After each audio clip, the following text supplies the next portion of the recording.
conversation.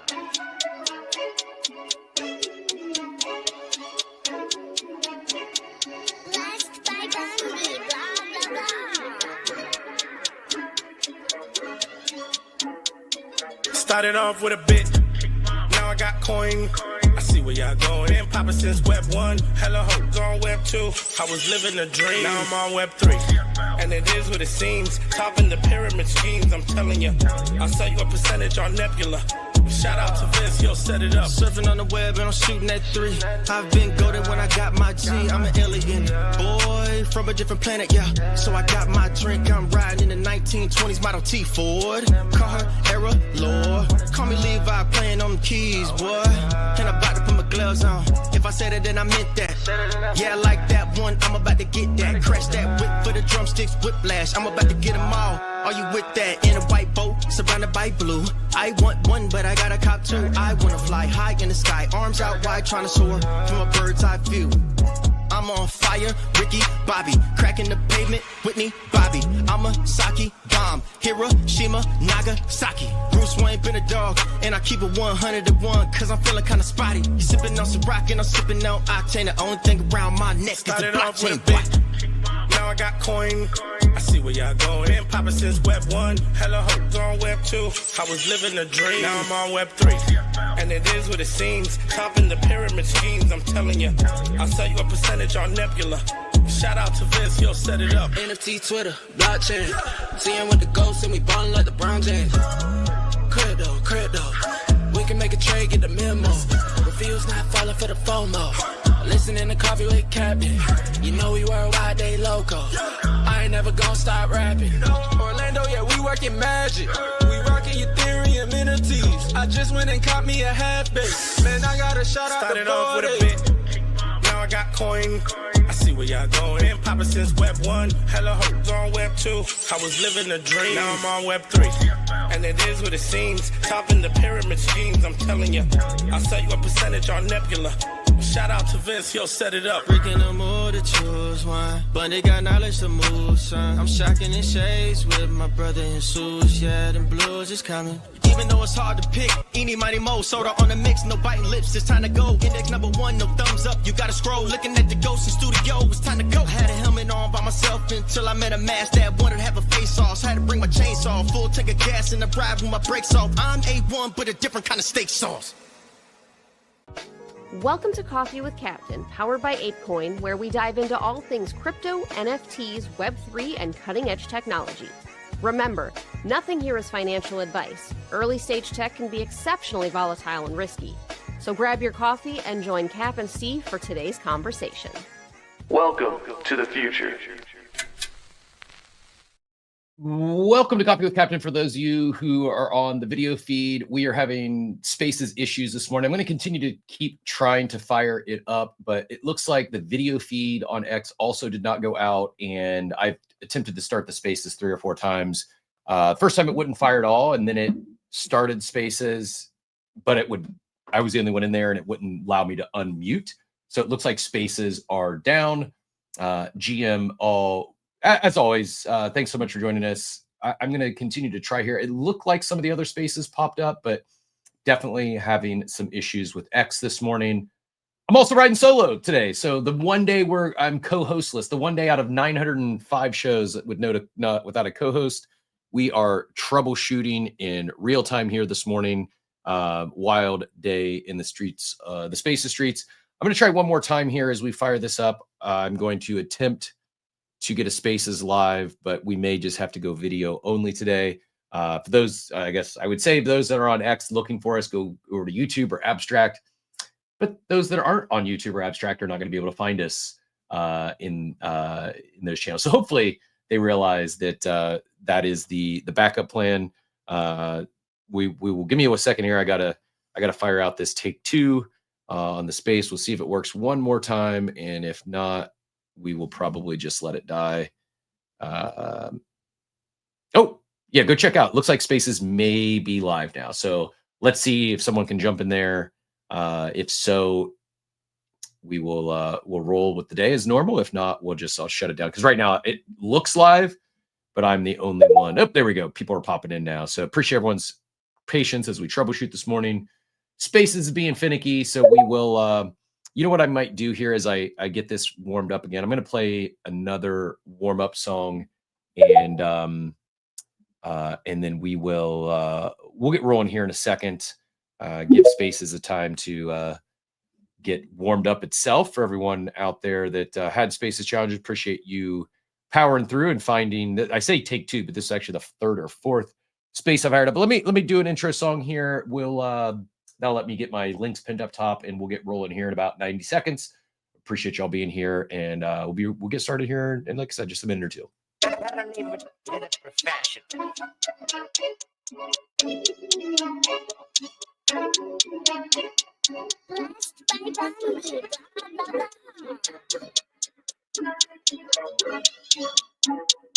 Started off with a bit, now I got coin. I see where y'all going. Been poppin' since Web 1, hella hoes on Web 2. I was living a dream, now I'm on Web 3. And it is what it seems, topping the pyramid schemes, I'm telling you. I'll sell you a percentage on Nebula. Shout out to Vince, he'll set it up. Surfing on the web and I'm shooting at 3. I've been golden when I got my G. I'm an alien boy from a different planet, yeah. So I got my drink. I'm riding in the 1920s Model T Ford. Car era lord. Call me Levi playing on the keys, boy. And I'm about to put my gloves on. If I said it, then I meant that. Yeah, I like that one. I'm about to get that. Crash that whip for the drumsticks, whiplash. I'm about to get them all. Are you with that in a white boat surrounded by blue? I want one, but I got a cop two. I want to fly high in the sky, arms out wide, trying to soar from a bird's eye view. I'm on fire, Ricky, Bobby, cracking the pavement, Whitney, Bobby. I'm a Saki bomb, Hiroshima, Nagasaki. Bruce Wayne been a dog, and I keep it 101, cause I'm feeling kind of spotty. You sipping on some rock, and I'm sipping on octane. The only thing around my neck is the Started off with a blockchain. bit, now I got coin. I see where y'all going. Been poppin' since Web 1, hella hoes on Web 2. I was living a dream, now I'm on Web 3. And it is what it seems, topping the pyramid schemes, I'm telling you. I'll sell you a percentage on Nebula. Shout out to Vince, he'll set it up. NFT, Twitter, blockchain. Seeing with the ghosts and we ballin' like the Brown James. Crypto. We can make a trade, get the memo. The field's not falling for the FOMO. Listening to Coffee with Captain. You know we worldwide, they loco. I ain't never gonna stop rapping. Orlando, yeah, we working magic. We rocking Ethereum entities. I just went and caught me a half base. Man, I got a shout out Started to off with a Brody. bit, now I got coin. I see where y'all going. Been poppin' since Web 1, hella hoes on Web 2. I was living a dream, now I'm on Web 3. And it is what it seems, topping the pyramid schemes, I'm telling you. I'll sell you a percentage on Nebula. Shout out to Vince, he'll set it up. Freaking the mood to choose one, but they got knowledge to move, son. I'm shocking in shades with my brother in suits, yeah, them blues is coming. Even though it's hard to pick, eeny, mighty, mo, soda on the mix, no biting lips, it's time to go. Index number 1, no thumbs up, you gotta scroll. Looking at the ghost in studio, it's time to go. Had a helmet on by myself until I met a mask that wanted to have a face off. Had to bring my chainsaw, full tank of gas in the drive with my brakes off. I'm A1, but a different kind of steak sauce. All righty, take two. We're going to get things rolling here. Appreciate everyone who helped us get warmed up. If you haven't done so already, Spaces is being very finicky this morning. Our roughest start in a long time. Appreciate all of you who didn't bail on us, but yet kept looking for the space itself. We are live now, so if you're ever on YouTube or Abstract, we appreciate the love on the audio space, as it I think it was like the third one, and got nerfed pretty hard. So yeah, any likes, reposts, bookmarks on today's space, we greatly appreciated, as well as those GMs down in the chat or over in YouTube or Abstract chat would be greatly appreciated. I'll drop the Abstract link as well in the space if anyone wants to get over there in the chat. Someone asked, what is that song? It's Web 3 by Bruce Wayne and Bundy, an oldie but goodie, and one of my favorites. There's the Abstract link, and I'm looking for the link to Web 3 as well, but I'll drop that when I find it. But yeah, appreciate all of you. As always, I'm Cap, not joined by a co-host today. Actually, we might have an honorary co-host. Joey jumped up on stage. Appreciate you being here. But as always, never any financial advice in the show. Crypto is risky, and NFTs are risky. Meme coins, exception risky to zero moment's notice. Please don't put any money in. You can't afford to lose, and know that I will probably hold tokens I'll talk about from time to time here on the show. So I'm not a financial advisor, certainly not your financial advisor. Just join us for some fun information, education, and some funny spaces along the way. GM, Joey, GM, sir, thanks for jumping up today. How you doing? GM Cap, I'm doing well.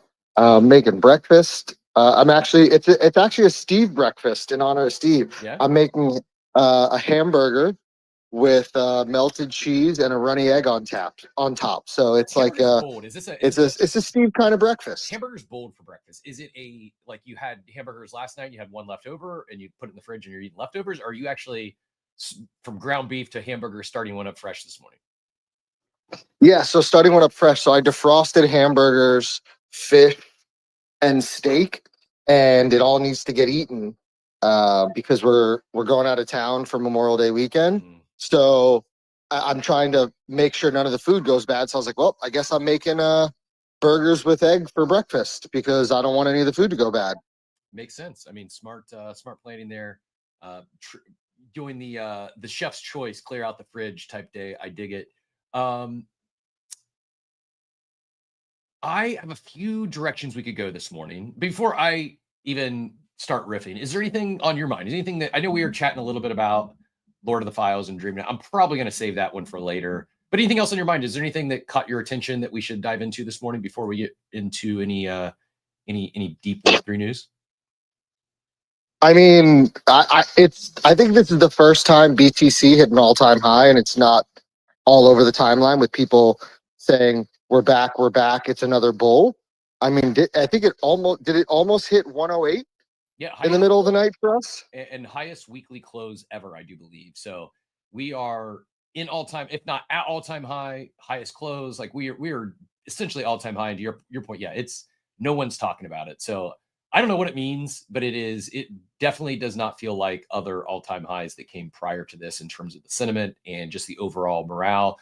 I agree with some of the takes on time. I think a lot of people got wrecked in meme coins, and most people on CT don't have nearly as much exposure to BTC, myself included. Like I'm exposed. I still have my long bag that I won't touch.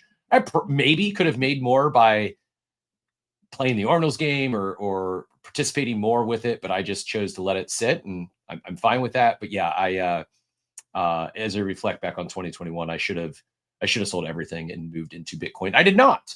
But that said, it does seem very not. It says GM is Spaces down, not working from the Spaces the reminder tweet is definitely down. Spaces I had to fire up. Should be another Spaces live. Had to fire up 3 or 4 of them. So bad news, I overcooked my runny eggs. They're no longer runny. It's not a good way to start the day when you're trying to make runny eggs and you overcook them. That's funny. In combination with the Bitcoin thing, I also posted about this yesterday. So tomorrow, Trump is hosting an event for all the top Trump coin holders. Like top 250 is that what I saw? Top 250? Yeah, I think it's top 250. One of the most notable attendees is Justin's son. He owns like 75 million of Trump coin. So like the top 250 holders, he's hosting a dinner at, I think, like a Trump hotel or something like that in DC. And then I think like the biggest holders, I don't know exactly how many, are actually going to get like a tour of the White House and like a private meet and greet with him. And people are talking about how it's going to be like, he's going to address and talk about crypto and how this could be another catalyst for crypto pumping again, because, he's got all these monster holders in town to discuss crypto. And that's also not being talked about because obviously, once he became president, he couldn't talk about Trump coin anymore. And we saw a huge, downward spiral of that token. But he's now hosting this event for probably some of the wealthiest crypto people in the world, or at least in America, to come to DC and hang out with him and tour the White House. So funny. This was so I put up a post out yesterday that got nerfed. My ex is not having a week. I pinned it up top. I asked, because I created I'm going to get better. I'm holding myself better, more accountable on my daily streaks. I, started fading ethos. That proved to be a mistake.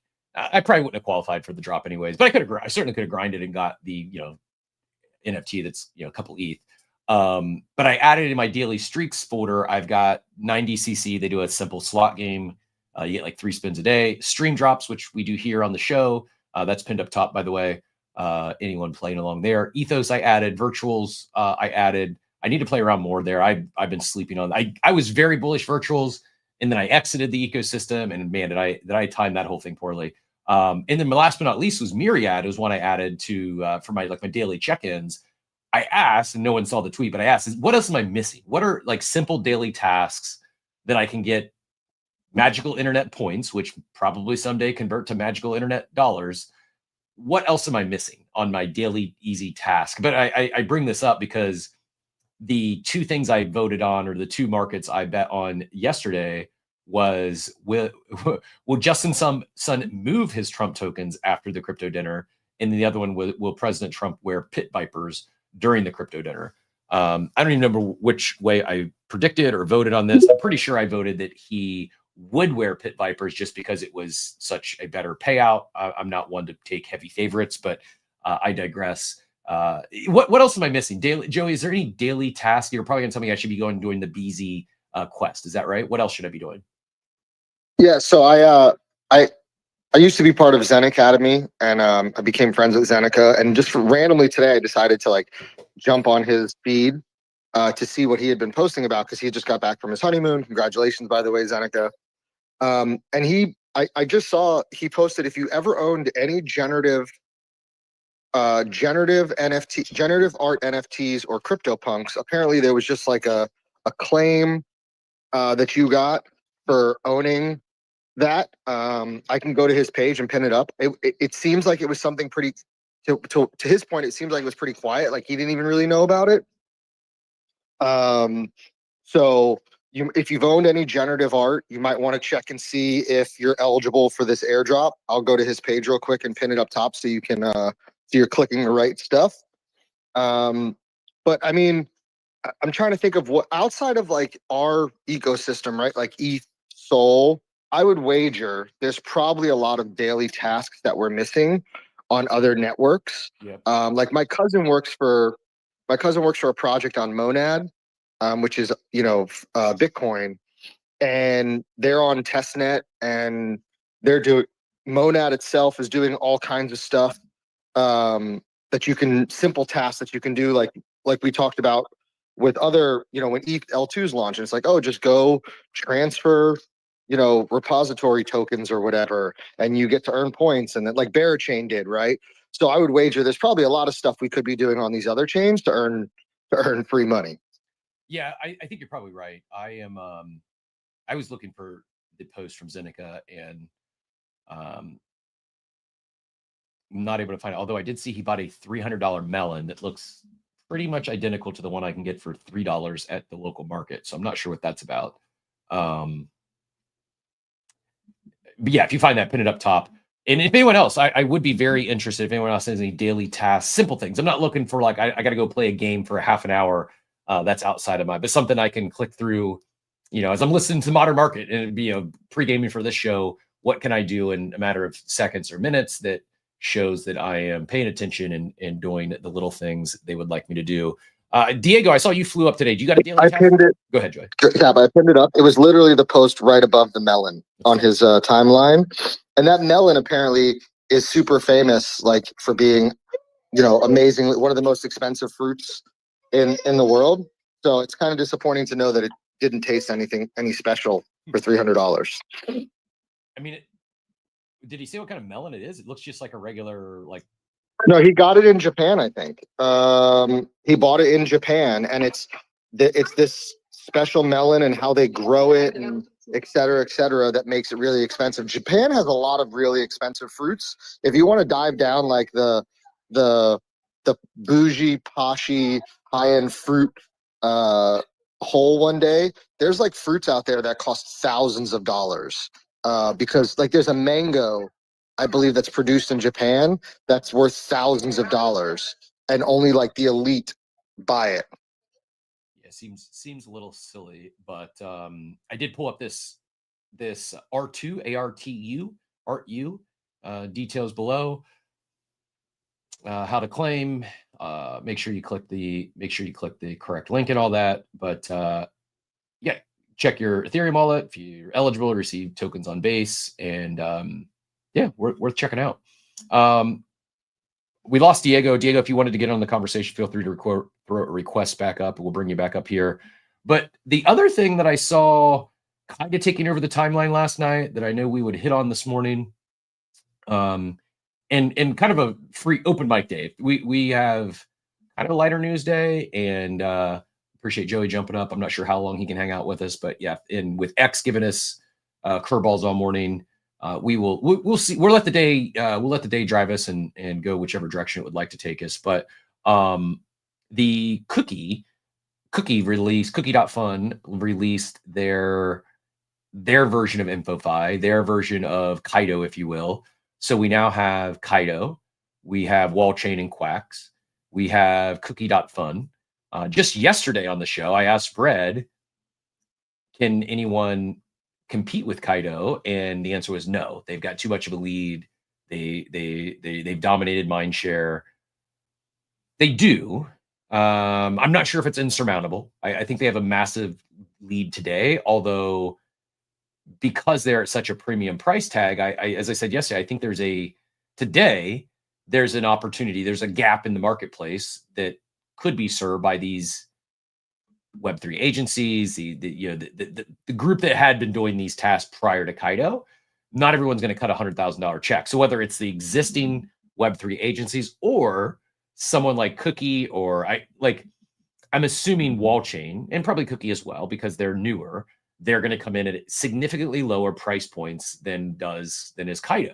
So, Joe, I don't know if you have any thoughts on that. I don't know if you got they're calling them snaps, is Cookie's version of yaps. I'm curious your thoughts on this, and is too much InfoFi a bad thing? I mean, I think I'm still on Team Steve here, where I don't think it's InfoFi.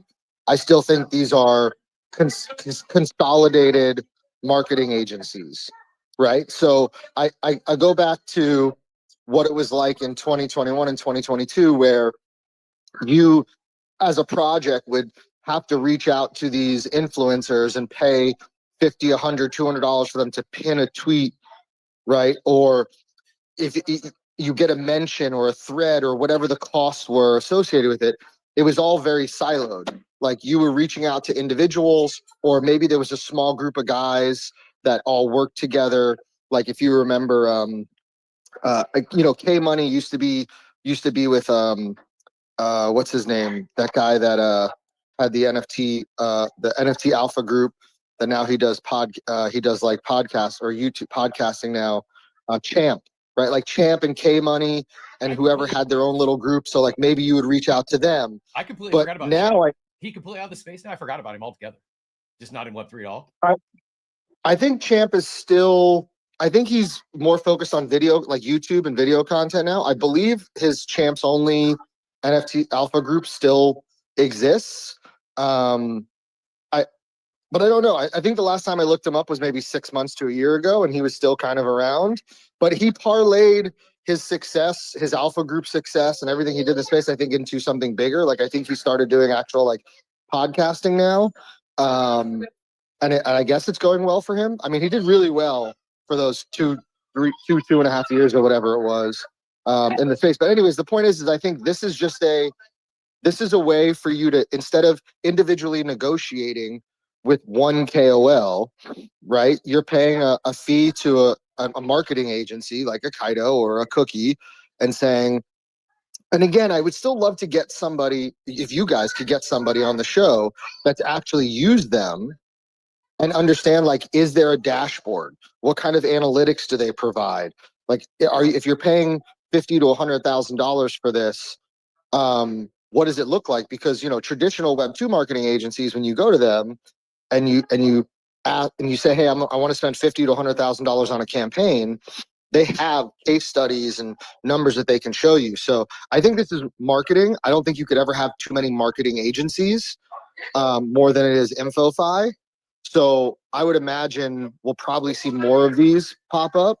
How long and how much market share they can take, because obviously it's all going to be tied to a token, and they have to find a way for their token to continue to have value for people to continue to participate. Because if the token goes to 2 cents, who's going to want to participate to earn a token worth 2 cents? Yeah, I agree with you. I'm looking for. I've seen some of these like images on the timeline. I'm not seeing mine, where it shows like your social graph. I don't know. Man, that's such a weird. I don't remember tweeting this. Like the tweet, it highlights for me from February 17th. Vape cabal is cooked, Portnoy is cooked, Trump is cooked, trenches are cooked.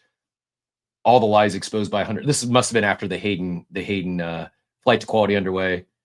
This was I was mad about OpenSea and their new extractive farm, which they shifted. They listened to the feedback, so they heard my. Oh, there's the social graph I was looking for. Unsurprisingly, the giant Steve in the my brother from another mother here in the middle, giant pictured in my social graph here on X. Kyle Riggins, stats, Luca, Whale, Captain Trippy, shout out Micro down there, friend of the show.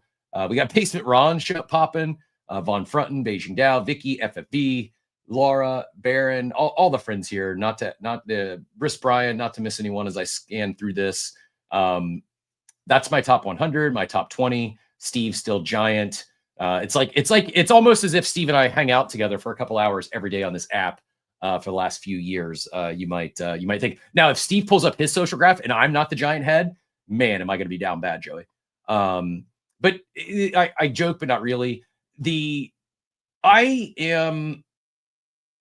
gonna hold my thoughts on Cookie. I do believe this is gonna bother me though, that my number one thing showing in my smart feed is a tweet I don't remember. It's all stuff from I don't know. I guess it's gonna inspire me to tweet better and tweet more to have better tweets highlighted. But I somehow have 74 snaps. No idea how I earned those. If anyone wants an invite, by the way, I do have 10 or 15 invites available. Happy to hand those out. I don't know why they're using like this snowflake looking logo for their ref links, and it's also next to their names, but who am I to give them UI? Do we think they picked snaps because of ginger snap cookies? I'm guessing they picked snaps because it rhymes with yaps. That's how creative the team got, would be my first guess. To answer your earlier question, I didn't even think about that. That actually makes sense. To answer your earlier question, though, yes, they do provide a dashboard to their B2B clients. I've also heard that I think it was B-Check on Monday shared that even the Pro dashboard, which is about $1,000 a month, you get a discount if you sign up for a year in advance. You do the annual fee, it's a little less than $1,000 a month. But I've heard that the Pro dashboard is also very powerful. So I'm assuming that the Pro dashboard comes with maybe it's even more comes with those their B2B clients. Like, I don't know. Like, so here's my, like, it doesn't have to be a Cookie versus a Kaito versus a Quacks or wall chain discussion. But I did have I had an aha moment. I had it unlock another post I sent out yesterday that probably also got nerfed. Let me go see. I think probably no one saw it. This is going to be, we're going to host Coffee with Captain just so I can get my tweets from the day prior seen. Yeah, it was I don't see it on my own feed, so I have no idea what's going on with X, but it was maybe I didn't send it. I was talking about, I'm just going to pin Mackey's. Yes, I did quote tweet it. I did repost it, but I'm just going to pin Mackey's clip of bread yesterday. Mackey said, sooner or later, Mega ETHs will drop tokens. When that time comes, they'll use Kaito to help pinpoint who's earned their share because bots don't build mind share. People do. I agree with the take from Mackey, very much so. But the unlock, hearing that, and I'll give you a ref link on Cookie. I'll drop. So here's what I'm going to do. They're all unique ref links. So I'm just going to drop a few in the abstract chat. There's not really a better way. So it's like first come, first serve, but I'll drop several. So if you try the first one, it doesn't work, try the second one. If that doesn't work, try the third one. If that doesn't work, try the fourth one. All these are dropped over. I'll drop 5 of them in the abstract chat now. So, and if we need more, just let me know. I'll happy to burn. There's 15 of them. So I'm happy to burn through all of them here. We will give them all out if needed. There's 5 in the abstract chat. Head on over there and grab those if you want a Cookie Snaps invite. But what the unlock I had yesterday, Joey, the thought that hit me, by the way, yeah, if you do want to join the StreamYard, you're more than welcome to pop in there. I think you have the link, but if you still need it, let me know. Here's the unlock is, I think InfoFi or marketing agency, whatever you want to call it. I do agree. It's probably, there's probably a better term than InfoFi. But here's what I think is extremely powerful that I don't think anyone is talking about yet. And this is bugging me that I can't find my my quote tweet, because that's what I was going to reference. Man, what is going on with X? Anyways, I'll stop venting on X and we'll keep things moving. But here, I found it. Yeah, no one saw it. It is pinned up top. I will go grab it and share it as I talk through it here. No one's talking about this. Everyone's talking about InfoFi for airdrops and, what else, getting their magic internet money, right? It's like getting mind share, getting magic internet money, getting third-party airdrop claims. That's like most of what people are talking about with this quote unquote InfoFi or agency fi, whatever you want to call it. Here's my take. I believe there's something else happening here. No, I haven't heard anyone talking about it yet on the timeline. I think it actually could be as big or bigger than what we're seeing on the InfoFi front. So I quote tweeted that video that Mackie shared. I said, I love hearing and seeing Bread's takes on the timeline. Was blast riff with him for a couple hours on Coffee with Captain this morning. And it led to an unlock for me. Not only was Mega ETH wise to bring Bread on board, and if you missed yesterday's show, Bread just shot a shot. Bread was like what they're building. He reached out to the team. He said, you guys should hire me. They said, no, thanks. You can join the Discord. He stayed in touch. He kept talking about Mega ETH. And I don't know, weeks, a month later, they reached out and said, yeah, we made a mistake. We should hire you. And they brought him on board.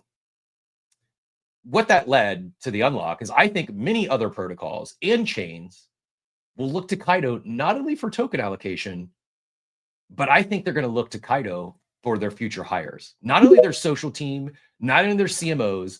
I think most people in crypto, like if I'm hiring someone in crypto today, this is true story. Like this is all, I'm worksmithing this real time. Like this just hit me yesterday. If I'm hiring someone in crypto today, I guess I'd probably check out their LinkedIn. Maybe. I don't really care. But I'm absolutely checking out their Kaito. I'm absolutely checking out their Cookie.fun. I'm absolutely checking out their social graph. What are they talking about? Who do they know? What sort of influence do they have? If you're talking like a social team or CMOs, I think like you're doing it wrong if you're not looking at this data. But I think it's beyond that. I think people that are coming in crypto, people are building in crypto. I think Kaito, potentially Cookie.fun. I think building this information on the active participants in the space, I think it's becoming a much more powerful tool than is, say, LinkedIn, or even, I know from a technical side, they probably look at GitHub. And sure, if you're hiring a dev, you're still going to go look at the repository on GitHub. But I'm saying like if you're hiring a team of marketers, if you're hiring, like, is this too bold of a statement, Joey? Like to say like, if you're not at least considering this information that is now available to us on Kaito and Cookie and Wallchain, if you're not at least analyzing that before making your hiring decisions, you're doing it wrong. Is that a fair statement, do you think? 100%. Like I always thought about it from like a pure marketing perspective, using these companies to create discussions on the timeline about your token or your project. But to your point, like if I was looking to hire somebody that was going to champion me on the timeline, right? They were going to be my liaison. They were going to be the individual that was going to run my comms, or they were going to be a community lead. Or remember when Stats got hired, by Memeland, or Whale got hired by Azuki, right? Because of their specifically what they did on the timeline. Now Kaito and Cookie and these other quacks and whatever, right, makes it really easy for you to identify the individuals that are intelligently and maybe not, you'd have to go research what they're actually tweeting about, but you could literally rank them by who's talking about me the most to the least. Look at those top 5 people, male or female, I usually say guys, but I'm going to say male or female, right? That in the top 5, and say, okay, let's go look at their tweets. What are they tweeting about us? Holy smokes. They're really intelligent. They know what they're talking about when it comes to our project. Why don't we bring them on to be our comms, our liaison, our community lead, etc. I think that's an amazing unlock, and it could become a tool for people to hire people. Yeah, I think I mean, so if you've ever hired people, whether you've been in HR or not, if you've been a small business owner, if you've ever hired anyone, you've probably stalked your prospect's social media. Like I've hired, I would say hundreds. It's probably over 1,000 people in my lifetime. I can't remember the last time I hired someone and didn't Google their name. I can't remember the last time I hired someone and didn't at least explore their social graph, what they were putting on Facebook, Instagram. Like if I, and occasionally it did prevent me from hiring someone. The one that sticks out of my mind is someone was just, they were speaking very unprofessionally. They were talking in borderline like racist tones and something that I wanted no part of. And they did not show themselves this way at all. They put on their game face during the interview. That's why you should always do a little research before you extend an offer, because if they're interviewing, they're halfway smart. They know what you want to hear, especially now with AI and ChatGPT. They're going to spoon feed you all those behavioral interview questions that are now known to the public. So you got to do your research for hiring someone. We've all been doing this like manually by way of Facebook, Instagram, X, whatever you can find on the internet. By the way, kids, this is really important. If you want to get a job someday and work for someone else, think twice before you post stupid shit online. It doesn't go away. And anyways, I digress. Not be some old man yelling at the cloud about the kids and the dumb stuff they do online. But my point being is this has always been part, I mean, not always. For the last, I'll say 10 years plus, this has been part of hiring in, at least in the US. Like you're going to do, to your best of your ability, most hiring managers are going to do some sort of online research, some sort of social graph on their candidates for hire. I think we head to a world where it's not a manual process. I think we head to a world where I could see something like Kaito, something like Cookie, something like, I could see it baked in to the hiring process. Like most, especially like your larger corporations, they have very systematic hiring process. Some it's like they put people through like Briggs-Myers behavioral, like a personality test. Others it's, the behavioral interview style questions. I took a disc test yesterday, actually. Most have a process down today. I believe the more I think about this, and this is again, this all maybe I'm wrong. This is coming to me like in the last 24 hours. I believe in the very near future, you're going to see things like Kaito, like Cookie. Maybe there's not even these ones that we know of in crypto and Web3. I'm kind of, now that I'm talking out loud, I'm kind of shocked. And maybe these tools exist. I'm not familiar with them, but I'm actually shocked that it's not already part of the standard hiring process today. And so I go on this rant to say, I do agree competition's good. I do think that probably others see the opportunity in what Kaito's doing, and they shouldn't not move forward with their ideas and goals if they think they can capture some market share. But what I would really challenge these companies to do, you might have one of the first dApps that is built for more than Web3, and you just don't realize it yet. I think a lot of these companies are chasing this crypto Twitter bubble, and they want to capture attention in crypto Twitter. I think the golden goose that might be right in front of them is, forget crypto Twitter. You have a tool for every HR manager on the planet right now. Jonah, I'm curious your thoughts. I know you hired some people as well in I believe outside of this space. Am I onto something here? Do you think this InfoFi / Web3 marketing agencies could become a resource, a hiring tool for HR managers inside and outside of Web3? Yeah, I'll make a couple points because I agree and disagree. So I'll just go through a few just from listening to you. The first one is the old man yelling at Sky. I thought about this because now I'm becoming an old man. I'll be 30 this year. Welcome. Whoa. Old man at 30. Yeah, Making man, us sound like grandpas. I mean, like, I was told by Brian Johnson that 30 is the new 20, but I'm not sure I believe him yet. But a couple things. The idea that what you post online will negatively affect your job props, I actually, to a degree, right? There's always a gradient. But on the minor scale, I actually disagree. And let me explain why. Is when my dad grew up, if you had a tattoo, you couldn't get a job. And then what happened is the old people, like, it wasn't your dad, dude. Like, this is in my generation. There was I've employed, like, I didn't do this. And I actually think one of the things that made me a unique employer and why I could run circle around some of the corporate Verizon stores, for instance, is I hired all these people. Now we called ourselves wireless professionals.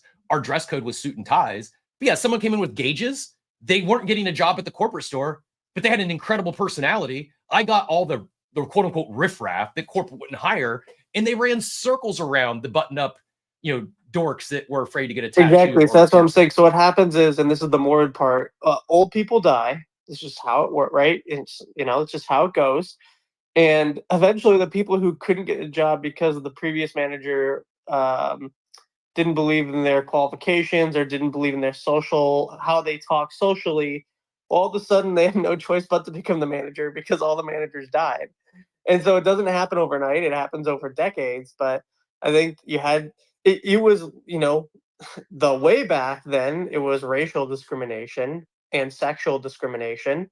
That does not really happen so much anymore, at least in, blue states, right? Still around, but not as much. And that we have federal laws against it. Then it was like tattoos, which seems like trivial now. Like, I don't care if any of my employees have a tattoo. I don't even think about it. And, when I was in middle school, I was told by my teachers that if you didn't cover up your tattoos with a long sleeve shirt that you'd get fired. I don't think anyone cares. If the president had a tattoo, I don't think anyone would care. And now the idea of sharing too much online, I think there is a gradient for sure. If someone's like schizophrenic or mentally disturbed, or something of that level, completely agree. But here's the thing: you'd be surprised at how many people they share that stuff online. Like you can tell. I know. You can tell who crazy people usually out themselves online. They don't hide. But that's a good thing, right? Isn't that like Darwinism? That's why you should self-selection. Like, I mean, that's fine. I just think there's a gradient. But I also think Cap's example of posting, like Cap's example of an interview where the guy came in and aced the interview, and then he went and looked and he was posting racist things. Well, is different than that's different. But all right, so I'll give you an example of something that would be seen as a red flag that's normal, but I think give it 10 years, no one's gonna care. Is I'm professional and buttoned up in an interview, but on social media, I'm like a slight degenerate. I gamble. I maybe cuss a little bit here and there, and sometimes I talk about hating the idea of work.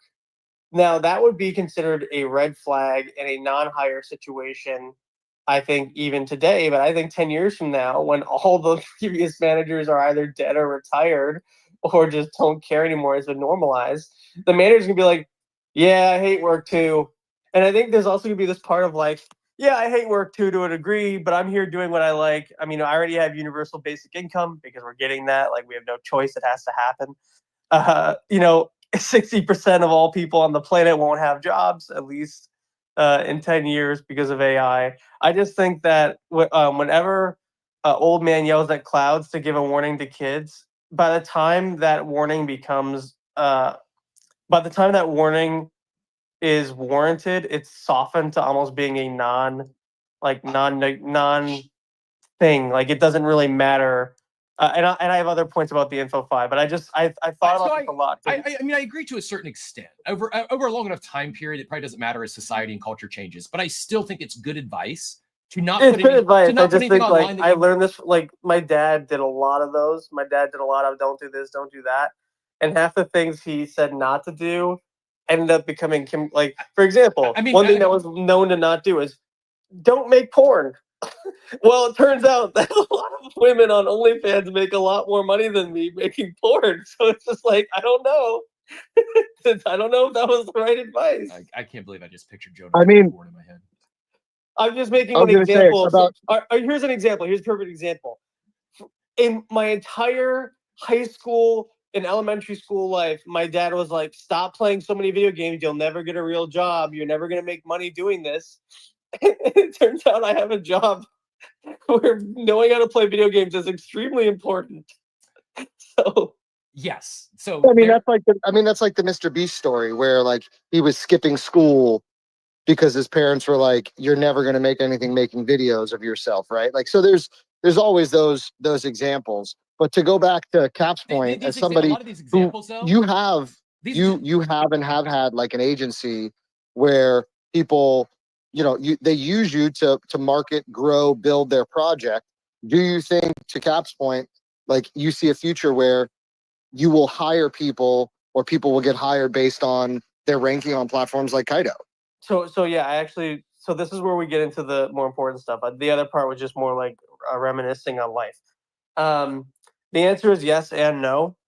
So you mentioned like a marketing professional. There's different types of marketing professionals, and I'm not always hiring someone who is front facing on social media for marketing, because there's this big misconception that marketing means you're a social media person.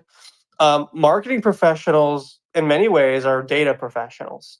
Like if I'm hiring a marketing professional who happens to be great at data and analytics and has proven through the amount of money they've managed or have past managed. For example, I have a lot of friends who have maybe 1,000 followers on social media and no engagement, but they're geniuses at Facebook ad marketing and Facebook ad spending and Google ad spending, and like people who are really good at SEO. So the answer is yes and no. If it's a social media lead, like if I'm hiring someone to manage real agencies Twitter, yeah, 100%. Like in terms of front facing. But if I'm hiring someone for marketing and it's based on data and analytics, I don't even care about their social presence. I'm looking at how many dollars they managed, what was the ROI on those dollars, how many clients have you worked with that managed those dollars, and do you have relationships with those companies where we need to spend dollars against to get better deals or get better positioning or targeting.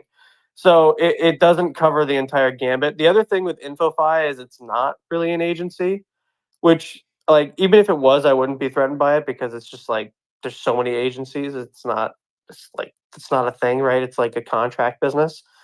Um, the reason why it's not agency is you pay once. Now they could turn it into an agency if they want to, but there's no reason to. It's venture scalable, and most agencies are not venture scalable. So there's no reason for this to become an agency. But the thing about agency is everything is very bespoke. And with Kaito, you have a limit to what your levers are for now. Everything's kind of handmade. Like when you run an agency like mine, everything is done from scratch. Like, what is the data we're collecting? What is the video campaign? Who are we going to hire to make those commercials? Versus InfoFi is a general call to action with not very specific asks other than talk about product. I think that'll change over time, but InfoFi is inherently different from SocialFi, and I do agree that it's a great tool for HR and hiring um, people to use 100%. I just think that there's a lot of nuance to it. It is certainly a very nuanced conversation. I do want to stay on the InfoFi / marketing-fi / snaps and yaps and quacks and bears of my conversation. Before we do so, I have to step away just for a second. So I'm going to ask Jonah a question. I know it'll give me like, I don't know, 5 or 7 minutes to step away. I kid, but not really. We have a question in the chat, Jonah. What are your thoughts on Play Ember shutting down? Oh, that happened today? It was expected. So I wasn't familiar. I just Payne asked in the chat. I wasn't aware it was expected. What anything you can add to it? And I'll be right back.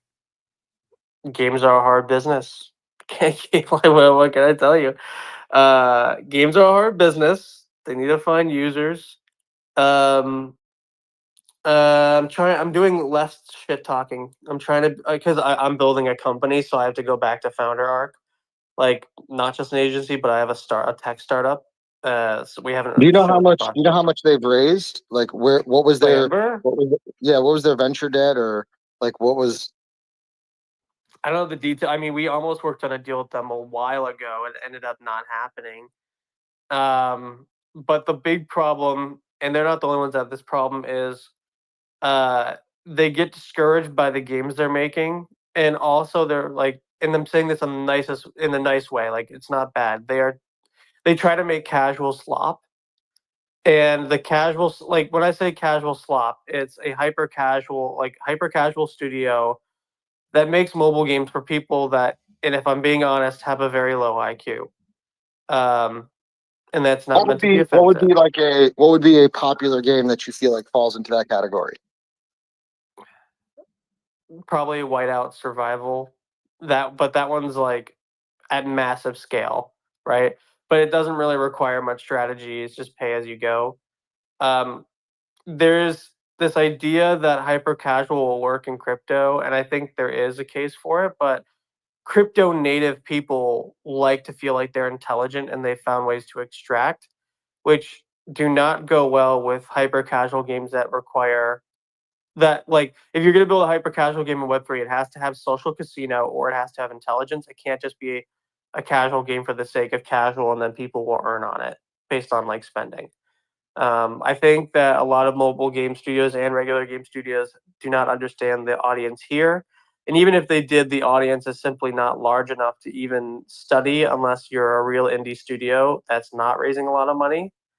And the problem with games like or studios like Play Ember plus the Jeremy Horn stuff is they raised this very large amount of money. Jeremy Horn in particular raised like 50 million.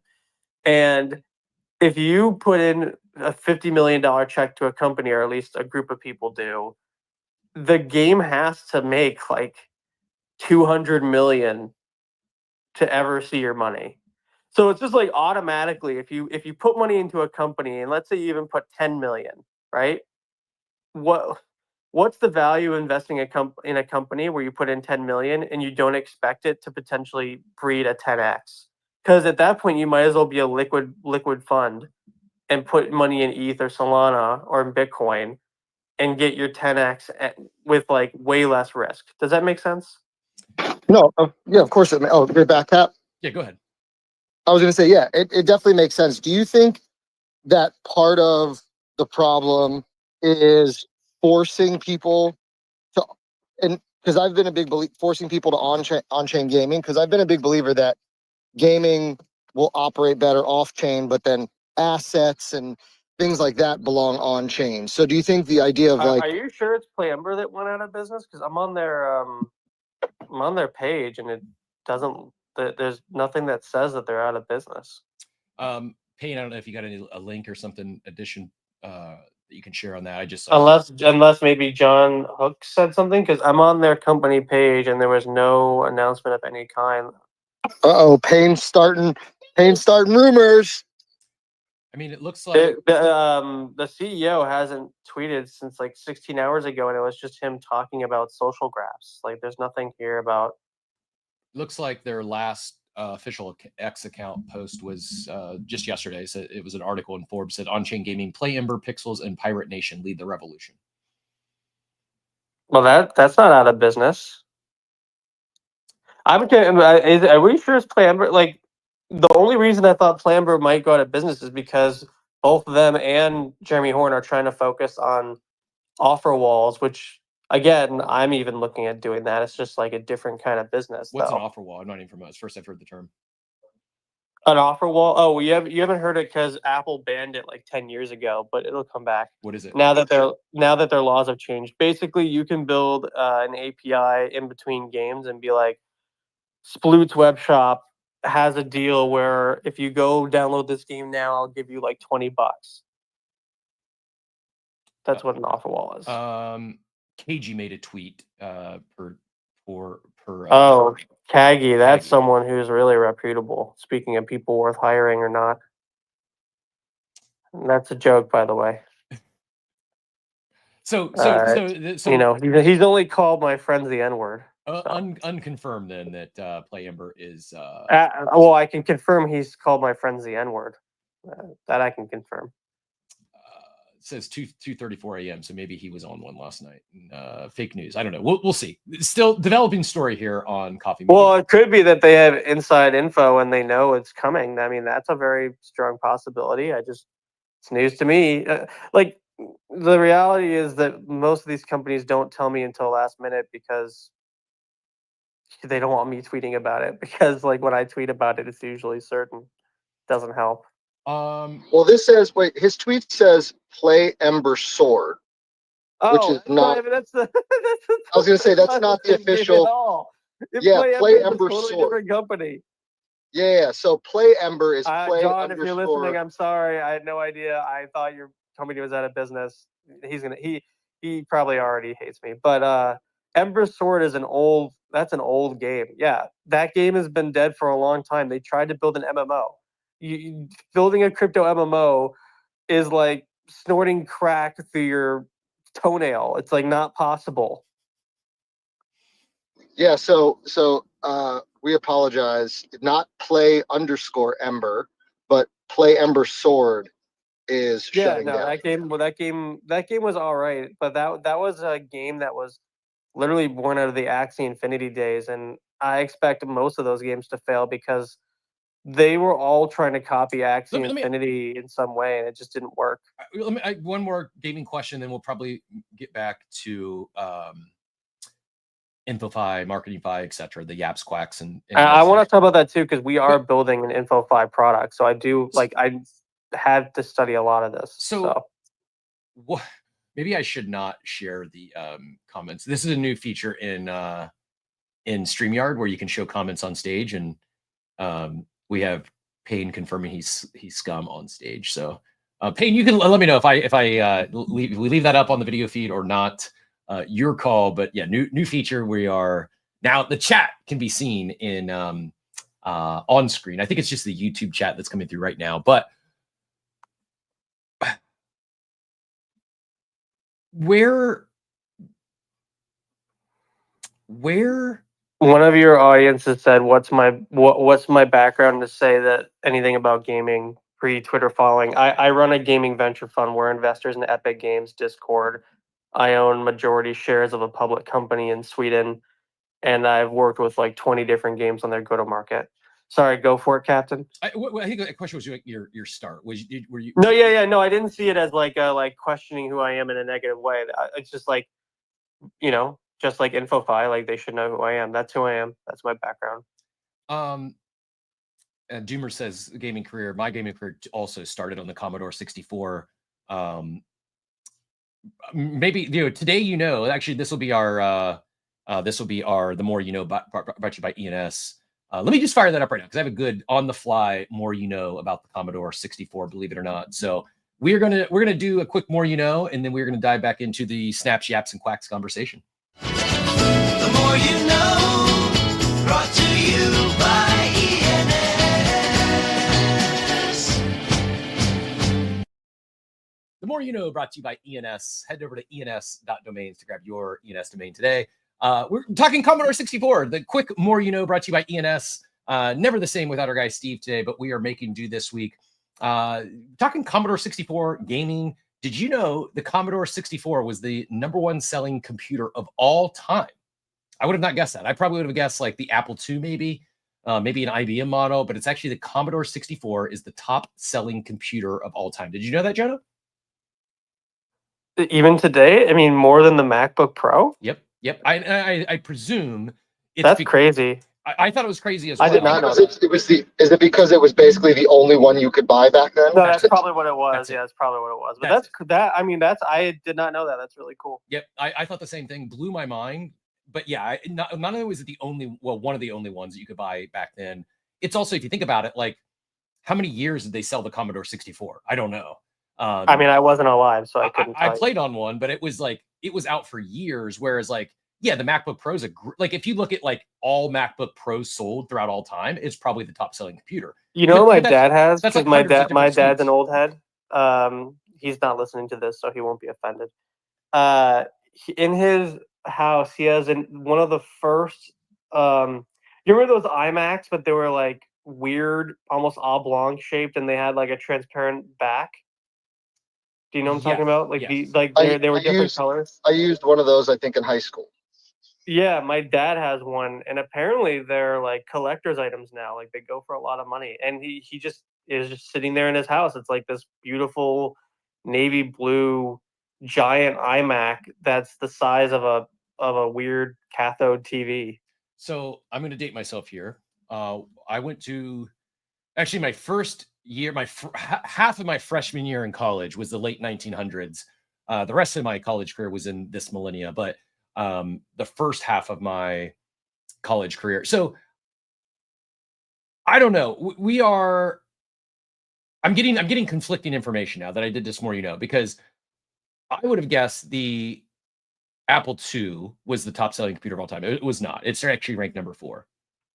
The early data I saw was the Commodore 64 is the top selling unit of all time. I'm now seeing the ChatGPT is telling me that the Apple Macintosh, the all-in-one early models. Okay, so they're saying 128K SE and Classic. Yeah, that's what my But dad had. I think that's what like that's 3 called. different models. So basically, if they're combining a lot of different models in the Apple. If you just say all of the Apple Macintosh, that they sold over 35 million units, but the Commodore 64 alone sold over 17 million units. And then if you look, like, there's been over 100 million Lenovo ThinkPads sold, but they're all different models, right? There's been over 100 million Dell XPS sold, all different models. Commodore 64 was the one model that sold by itself. It's the best-selling single computer model ever. And that was the More You Know, brought to you by ENS. Again, head over to ens.domains to grab yours today.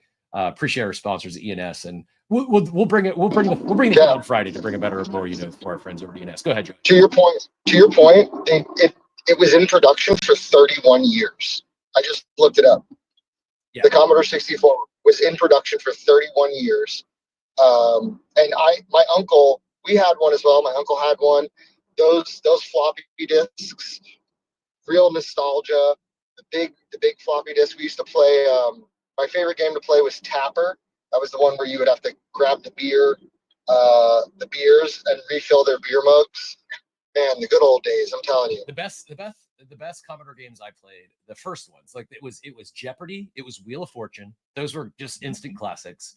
And then to this day, the greatest sports game of all time, way ahead of its time, like decades ahead of its time. Like, we wouldn't see another football game on this level until like Tech Mobile was 4th and Inches. If you've never played 4th and Inches for Commodore 64, you need to go get an emulator today. That's what my girlfriend calls me. Oh my God.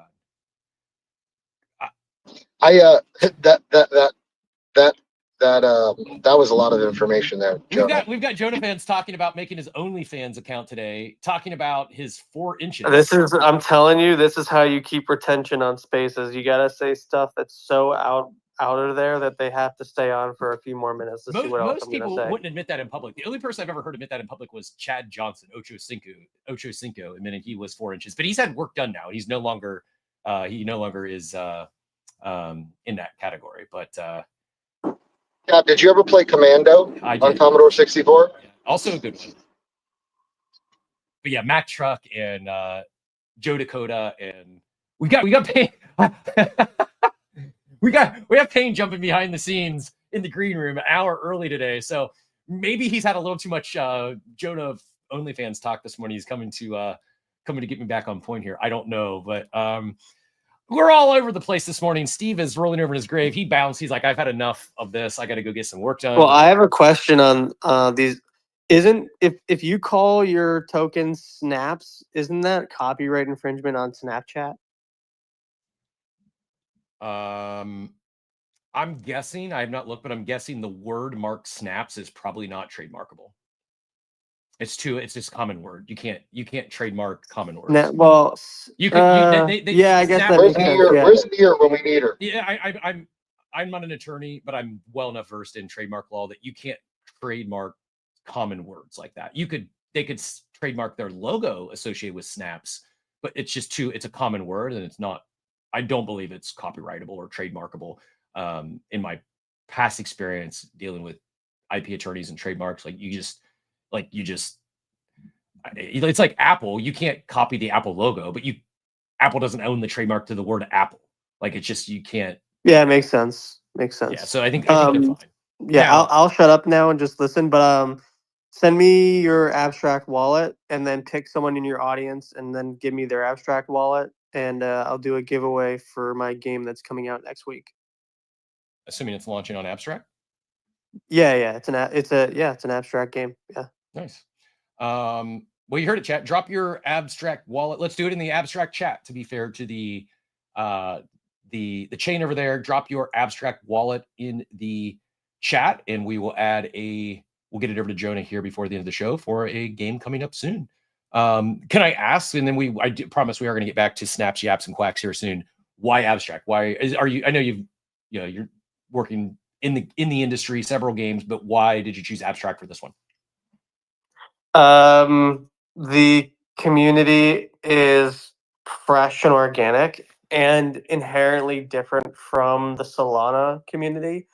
Because if I've talked to streamers like Rasmer and I'll go, hey, are you trading anything on abstract? They're like, isn't that only for KOLs and collab managers? And I'm like, oh, okay. That means this is like still early because they don't understand like the organic nature of that chain.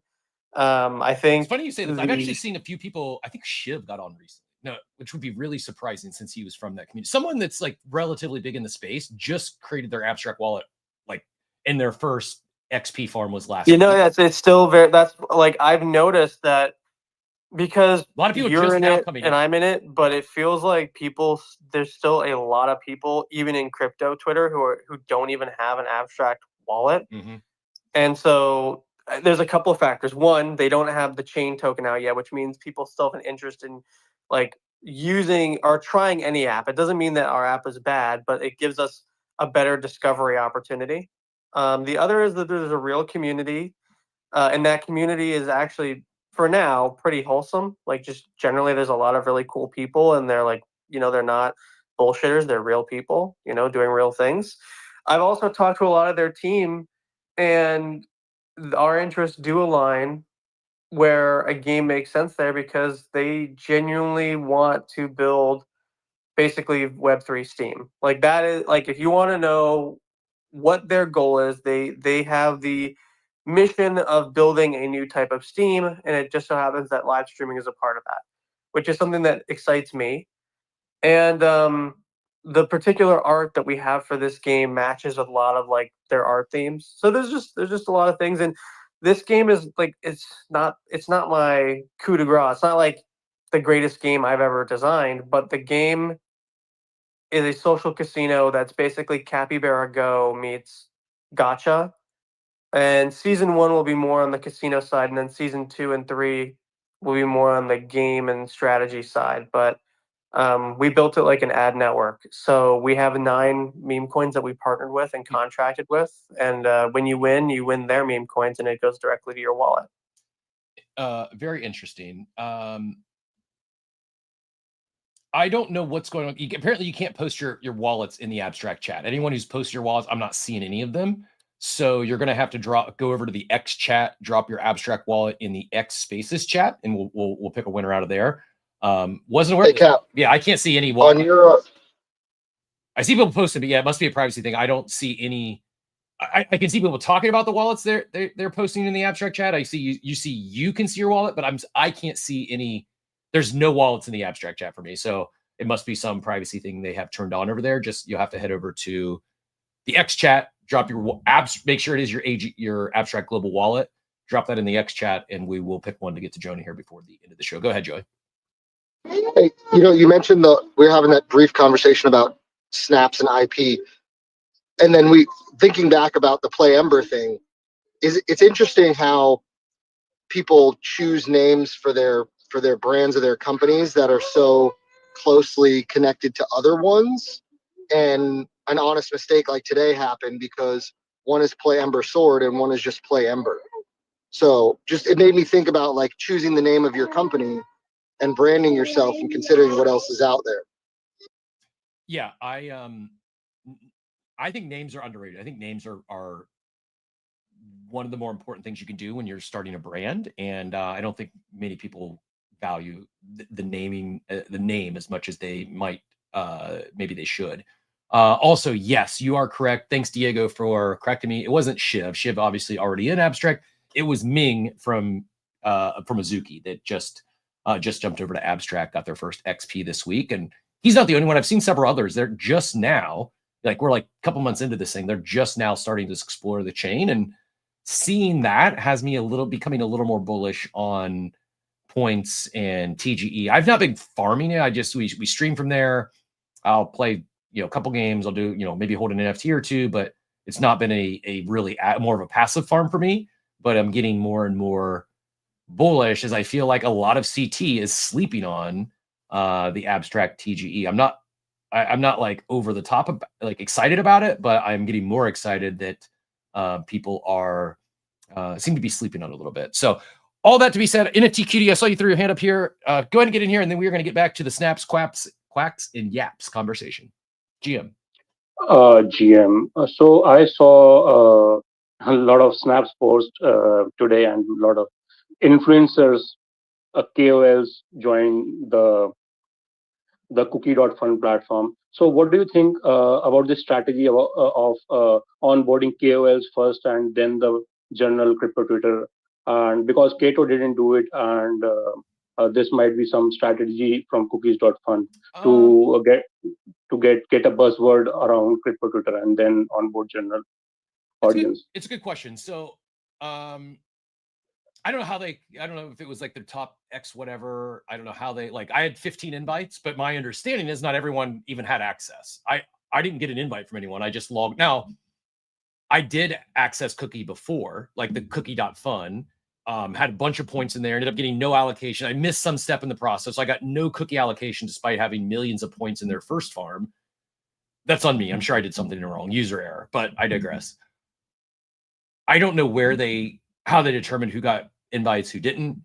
So I think people who had at least 300 to 400 smart followers on crypto Twitter, they were into inner circle of there is an inner circle. Like if you have people following you who have good influence on crypto Twitter, so they let you in.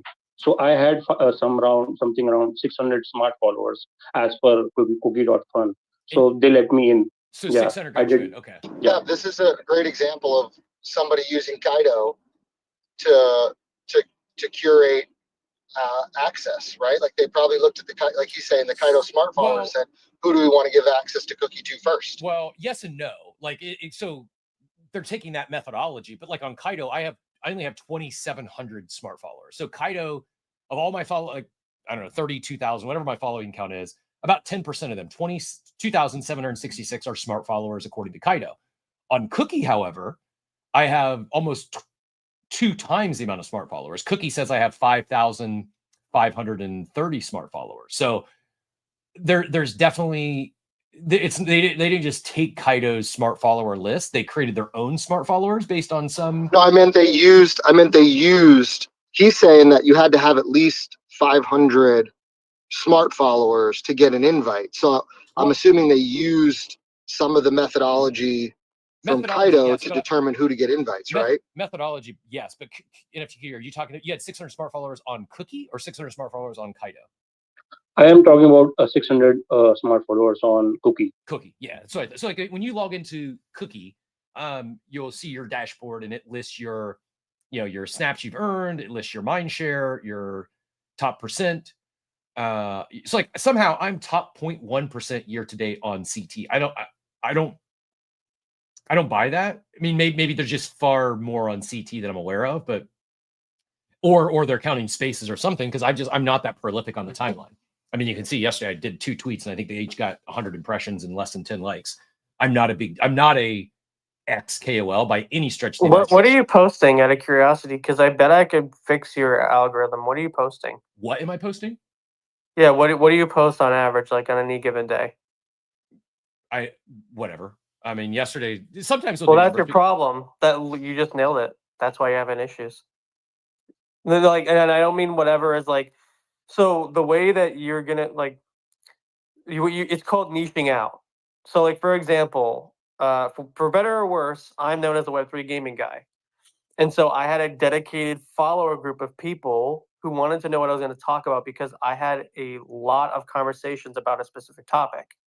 And I niched out slowly, even though I'm still seen as a Web3 gaming guy, because I slowly integrated other topics involving that and then started talking about non-gaming things. Yeah, understood. I mean, I guess when I say whatever, like I'm just scanning, like everything I've tweeted about in the last week plus has been all Web3 related. So I'm a Web3 generalist mostly, but I have recognized that my X engagement got nerfed significantly when I started talking about best ball or football. Like it's also something I'm interested in. I do a lot of best ball drafts. I'm in that quote unquote community. It was my first Twitter community. Like for a decade plus, that's the only thing I did on Twitter was DFS and sports Twitter.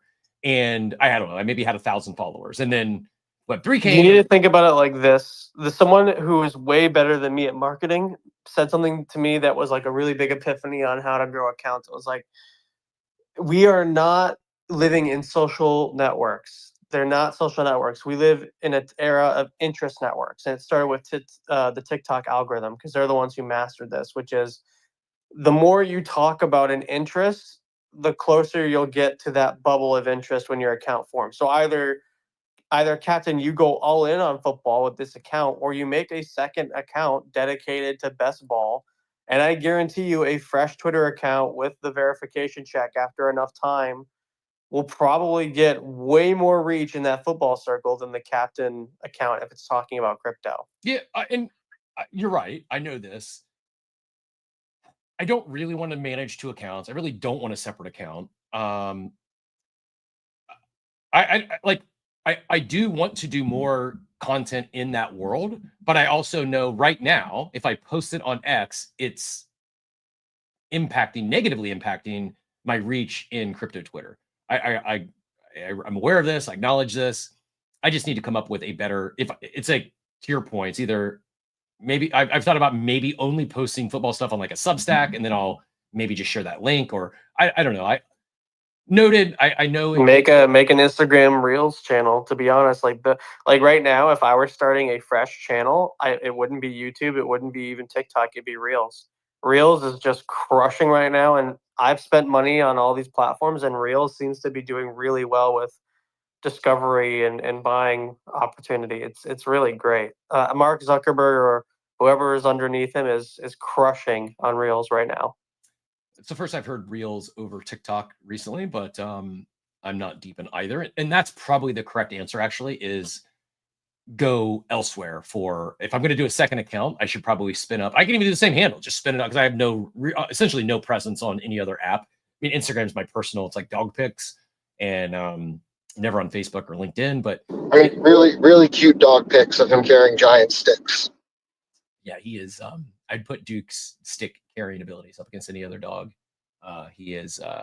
He goes bigger than his body size more often than not. All that said, enough back and forth. Let's get back to snaps, yaps, and quacks. Where I think there's opportunity for all. I also understand and can appreciate those who are not fans of these platforms changing your X feed. Is this a problem? Is it a problem that now it's not just people are going to be looking at what's on the Kaito leaderboard, but they're also going to be farming quacks. They're also going to be farming snaps. And all of a sudden, the authenticity on our timeline evaporates, and everyone's only talking about things that they are potentially getting paid to talk about. Joey, thoughts? I mean, my question would be, how long does it last? More so than that. Like, at some point, there has to be a diminishing return on this. Like, you can't just keep rewarding people with tens of thousands of hundreds of thousands of dollars for doing this, right? Like, there has to be at some point, I'm making an assumption, right? There has to be at some point a use for Kaito's token, right? Versus just it being, claimed or airdropped for talking about stuff to keep the value of the token up. So is this like, what makes this sustainable long term for quacks, yaps, and snaps? I don't think it really, you could curate your timeline to what Jonah said. I think if they find a way to make the token hold its value, I think this can be here long term. But until they do that, I don't know how long it can really last. That would be my biggest concern. Yeah, and when you say last, like people actually caring about what they want them to talk about, is that what you're? Well, no, I mean, like, how long can Kaito? I don't know what Kaito's at right now. I know at one point it was up over $2, and right, but if how long can they just? I guess if people are paying whatever they're paying, 50, 100 grand, right, to be on Kaito, I'm assuming a portion of that gets allocated, right, to the reward system or whatever. So maybe Kaito has an endless supply of money because it comes out of whatever these projects are paying. But like, how long can they really airdrop hundreds of thousands of dollars to people before it runs out, or before the token just continues to fall to 10 cents if there's no reason to hold the token. Yeah, I'm seeing, right? Like, I mean, I agree. The token's going to have real utility at some point. I'm seeing a lot of takes on the timeline. This is coming from Hurt Me says, so Mimi says, so Kaito is doing so well with Yaps that Cookie has pivoted into their lane. Reminds me of when all of a sudden there were half a dozen SocialFi apps chasing Brintech's early success. Not saying Kaito can't make it, but there is no way there is room for more than one. Fading Cookie. I think there's room for more than one. I disagree. I think there's room for more than one. I also disagree, but I do think it's like find your lane, right? They both could compete for all of us. They could all compete for CT market share, or one of them could do that while also reaching out into what we talked about earlier. You know, your hiring managers, and like I think what they're building has real world application and use well beyond crypto Twitter. And right now they're all fighting over the very same small pie. Now, maybe you could say those aren't on crypto Twitter aren't going to care about this, and they're going to talk about what they wanted to talk about. I think InfoFi is far more than. We're working on it for Twitch and TikTok and YouTube. I just can't show you yet, but we've already been working on that software. So I was going to say it has to get there has to be like a growth to this too. Yep. It can't just be X. Not to get you to front run what you're working on, but can you expand on what you're building? And when you see the success Kaito is having and these other competitors, why try to fight in that ring? Why even do your own thing? And I can assume I can guess the answer, but I'm gonna let you share why you would. I don't see them as competitors. I mean, like, I would even work with them if they want to, but the way I see it is that I have my own deal flow, because at the end of the day, this is on the basis of deal flow and like creator flow. They have the upper hand for me when it comes to like crypto Twitter, but you know, I'm friends with the top streamers on Twitch. My friend yesterday was on the Dr. Phil show, and today she just got into Kai Cenat Streamer University. So I have very good relationships with Web2 creators and Web2 brands and Web2 games. So like, I'm going to probably beat them on Twitch, right? It's just reality. And then YouTube and TikTok, they're just so like there's no competition with Kaito, because YouTube and TikTok and Instagram are so large. Like, we are a speck of dust in the universe compared to the size of YouTube as a creator business. Like, you could have 50 Kaitos and it wouldn't matter. That's how big YouTube and TikTok and Instagram are. Like, it's just like there's room for so many more, because it's going to be based on deal flow and that position. And so, well, there's two products. One, I don't want to front run everything, but I will say that we've been working on what we call a hype score algorithm for Twitch. And you need a system for different networks.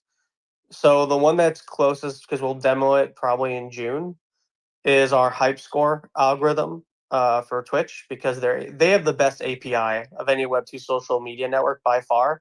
It's the most business friendly. It's really well documented. It's the best if you want to build businesses. Twitch on top of Twitch. Sorry, did you? I didn't know if you had a comment or if it's a sound answer. This is Twitch that has the best UI, you're saying? API. Got it. API. Like, it has the best back-end system to build businesses. It's just so well made. It's so well done. It's so clean. Whenever I work with engineers, like, the first thing is like, let's do Twitch, because it's just so easy. But we built a question Sorry, for you, because I'm not familiar with that backend at all. If it's easier, if it's the better API, why hasn't Kaito expanded to other channels yet? Why is Kaito, who seems to be having a stranglehold on this space, and they got companies tripping over each other to cut them $100,000 checks, why haven't they went to Twitch? Any guesses? Crypto Twitter. There's more money in crypto Twitter. There's two different ways you can take this. You can try and build a large product over time, you know, and I'm sure they're going to do that too. But you have to go to where your audience is. Kaito has access to every exchange, everyone in crypto Twitter. So like, that's an advantage versus like, I have access to a lot of Twitch and a lot of gaming, and gaming is very large on Twitch, right? So I have a strength there, and they could reinvest in that. But when you're a startup, you have to and they are a startup, regardless of whatever their token valuation is. You can make $100 million, but that doesn't mean your staff scales at that speed, because you need to find good talent. So you can't grow a company on steroids when you're going to market, no matter how much money you make, unless you're open AI and you're going to pay $1 million a year per employee, right? Just like not how the world works in business. So it takes time. And just like the ROI is much larger on crypto Twitter, because the average user in crypto Twitter is spending a lot more money than on Twitch. So it's just different. It's just different markets. That's all. And they probably will eventually go to platforms like Twitch if they see someone like me doing well. And I don't care. Like, again, Web2 social media networks have enough ad inventory to make 10 Kaitos work. So it's way more competitive here than it is for me to go to the other place and do things there. Yeah, I mean, checks out, makes sense. And to the comments, they're crushing it. Why, don't fix what's not broken, and double down on what is working. So I get all that makes sense. So for them not to expand, I do believe, and someone said also their CEO's on record that they're building for more than just Web3. This is just I'm sure they are. Yeah, it's not a this or that situation. I mean, there's like nearly $1 trillion in online ad spend a year, right? Like, unless you tell me that Kaito is, if Kaito is the next Apple, first off, amazing, congratulations. Second, I need to buy more of their token. But like, realistically, there's going to be 10 or 20 Kaitos, and they're all going to be worth several $100 million in some capacity, because the market for ad spend is just so large. It's fine. Like, I don't care. There can be 5 other Kaitos, and I'll still do what I'm doing. It is so large. It's also, I feel like it's shifting so fast with everyone who's built a business on the back of SEO has to be scrambling right now and looking for, oh my, what's next? Creators are the new SEO. Yep. That's why I'm building what I'm building. Like, I can't show you everything until June, but basically we built a hype score algorithm where my AI can scan any stream in real time based on our algorithm and create what's called hype score data. I can read your chat. I can listen to everything you're saying in audio. I can read your concurrencies, and I can use that to make a map of where hype is created, meaning a viral moment live on stream without a human ever watching and monitoring it. And then my AI can pull their video in real time, clip it, and then deliver it in dashboard to my customers. And they can use that as UI for their for their games or their products. That's one part. Pretty There's sweet. a lot more to that. I mean, if you that's like, it sounds the like first tool we're going to demo in June. It's great if there's a lot more. If you could simply figure out the audio piece and how to make spaces count for all these.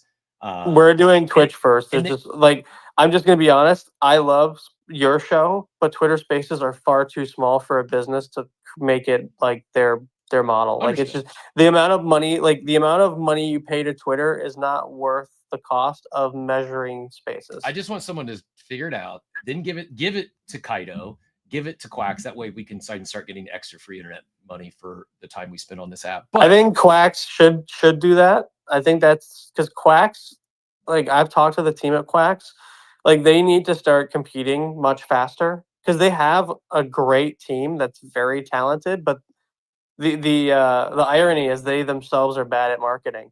They have an amazing data team, but not a good marketing team, and they need to move a lot faster. Quacks, if you're listening, DMs are open. I may shoot my shot like Brad shot his shot with Mega ETH, because I agree with you wholeheartedly. I think this industry, whatever you want to call it, InfoFi, MarketingFi, whatever you want to call it, what Kaito is doing, what Cookie is now doing, what Wallchain is doing with Quacks, I agree. There's room for maybe there's not room for a lot more competition in Web3. Web3 is like a rounding error for the. Let me make it clear. We have 3 versions over the next year. Version 1 is the first version. Version 2 will have crypto enabled completely. So like I've already built a tool prior with one of my tech partners. We built a reward system that gave crypto tokens on Twitch through what's called a night bot. So we made a Twitch bot. We attached it to a game. Sorry, I just got this like stupid alarm thing. Can you hear me? Yeah, you're good. Okay, cool. So we made a Twitch bot. We did this for a client a year ago, which is why I know we can do this now. We made a Twitch bot. We had you connect a normal email, which would create also a privy style wallet, and you hooked up your account, your Twitch account. We were able to monitor how long you watched a stream in real time, and then we were able to airdrop them tokens for watching the stream. And we did this legally without violating Twitch terms of service because the airdrop doesn't happen on Twitch. So it's like third party. We've already built crypto rails for Twitch, and we will add that to this system in version 2. We already know how to do it. Awesome. Yeah, I think we're going to see more and more of this. I think if you're upset that we saw that snaps are now being talked about on the timeline, and you're upset of what it's doing to your X feed, I would say brace yourself, because I think you're going to start seeing a lot more of it than you're going to see less. I think that Cookie is probably not the last to introduce something like this. I mean, you just heard Jonah; he's doing something similar now. He's going to focus on Twitch to start. We kind of unpacked this either earlier this week or last week, that agencies are going to evolve. They're going to either work with Kaito in this information, B, start doing something on their own, or C, change careers. But when we say doing it on their own, Jonah's earlier point, there's trillions, I don't know the exact number, a lot of money on ad spend on the internet. The number is around 850 billion, where it's about 260 for creators and growing with a pretty decent CAGR. And then general ad spend, which is now shifting to AI, is around 7 something. I think, yeah, I mean, it's massive. And this is part of the evolution of all this stuff. I think this information is going to become table stakes in the not so distant future, both from, for marketing campaigns, for employment. There's so much information available today. Most of that information is not done anything with, or no one's acting on the information. Now we're starting to see tools and platforms that help consolidate that information, make it actionable data. And all this, we haven't even talked about, use that employment example, what someone might able to add on top of this data once they start putting it through their AI machines, right? It's just like I think this idea of InfoFi, MarketingFi, like your social graph, your footprint of what you're talking about on X, YouTube, Twitch, I believe it's going to become much more important than just your next KOL deal if you're a content creator. I think this sort of stuff is going to be important for everyone, content creators and those who don't consider themselves content creators. I think it's good to lead to, we just had Brett on here yesterday who pretty much got his job at Mega ETH because of this type. Now, it wasn't directly as a result of Kaito, but for all intents and purposes, he got it for the same stuff that Kaito is helping people discover and find out about people talking on this app today. Hey, Cap. Go ahead. So while you guys were talking about numbers, so in the U.S., 33 million businesses spend a combined 481 billion annually on marketing. Globally, businesses spend 984 billion, with the advertising spend at 790 billion. Yeah, it's insane. So it's a massive. There's a massive amount of money out there. Like you're gonna have like 30 Kaitos, and that still will like everyone's gonna eat just fine. Like I feel like everyone who's building a Kaito type tool on these platforms and has some success will either get acquired by a big boy or eventually go public in some sort of way if they aren't already through a token. My mind's kind of blown. I'm even trying to get my head around a TAM of $1 trillion a year. My, I mean, Oh, my, that's a Apple's pretty entire sick number. business is ads. My If you last- think about, I mean, Apple's bread and butter is the iPhone and the App Store. And the App Store, like the amount of there are like 3 companies that are worth multiple billions that are public companies where their entire business is built around advertising in the App Store. That's all it is. Like App Annie, I think that got acquired. I think that's now called Data AI, Sensor Tower. Like these are all massive Goliath companies, and their only job is just doing marketing, analysis, and advertising for apps on the App Store. They estimate that digital advertising spend by 2026 will be 835 billion. That's digital advertising. So think about how many Kaitos can exist when digital advertising is 835 billion. hundreds, maybe thousands. Like it's like, to put these numbers in perspective. My last venture, is completely different industries, but the feelings, the thought, the aha moment I had back in 2012 was similar in the sense that there's a massive market. There's no market leaders today. It's very underserved. And this was the phone repair business of all things. At the time, the TAM, the total addressable market in the phone repair business was $5 billion, not trillion, $5 billion annually. And there was over 10,000 competitors, 10,000 mom and pops just in the US alone. Not, if you combine the top 4 market leaders, they didn't combine for 10% market share. And I was like, well, this is going to change. There's no way this industry doesn't have massive consolidation. We have I don't know, 1, 2, or 3 major national leaders in a few years. And so I bet everything I had on. I eventually would exit my Verizon business, went all in on phone repair, and would ultimately build one of those. There was ended up being 2 winners. It went from 10,000 mom and pop competitors to where today there's 2 national phone repair brands in the US. And one of the one was, I was fortunate enough to help build. That was a $5 billion market with 10,000 competitors.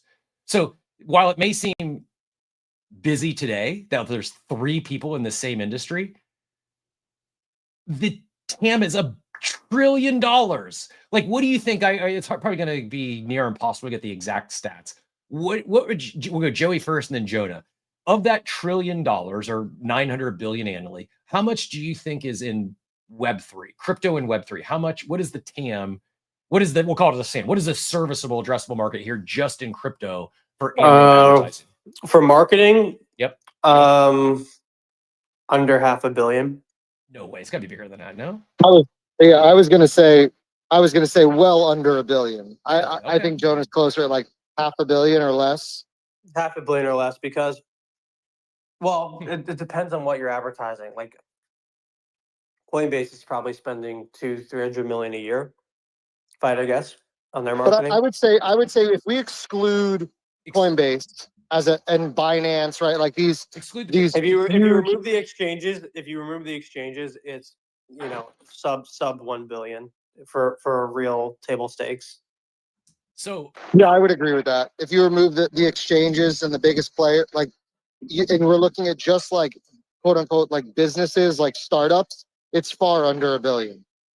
The only thing that could hurt this Kaito style business is if someone, and this is why I think acquisitions happen or rev share with the social media networks directly, because it'll get so big where it's hard to deny. And we're going to eventually have a case where YouTube or Twitter bans these things because they worry it's eating into their market share. And then there's a court case, and then, Supreme Court decides like, okay, what's the role of the platform? Like, are we allowed to do decentralized? It's going to happen. But between now and then, just the opportunity is really large. That's why, I have my agency and we still take on clients here and there, but we filed a completely new company. I took on a co-founder and a team of 6. I haven't even raised money yet. No, I don't even know if I need to. We'll find out. And we're all in on this over the next, several years, as long as we have the ability to afford it and compete.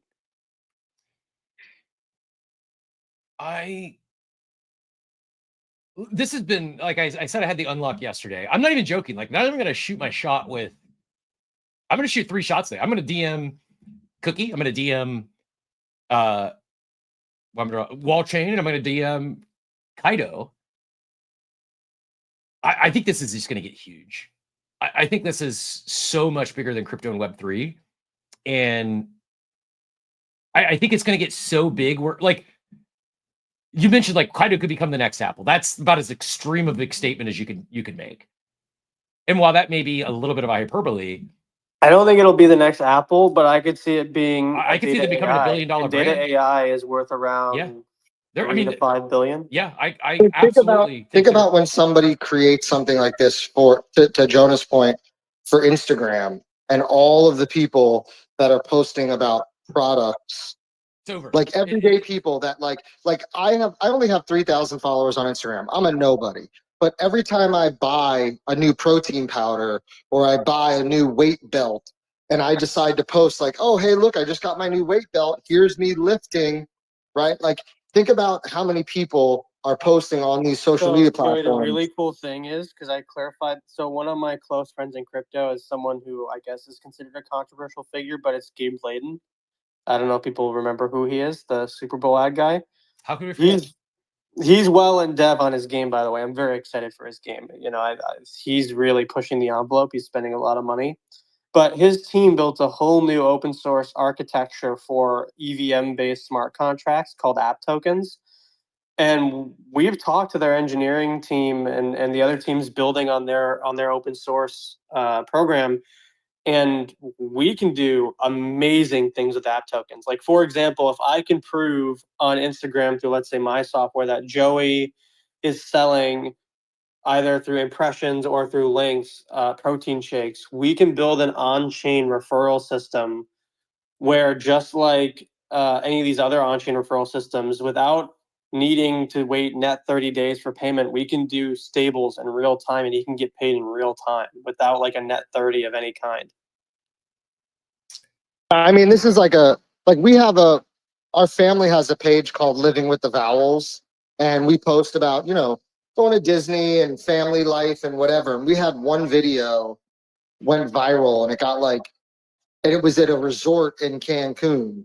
And it got like 8 million views or something like that.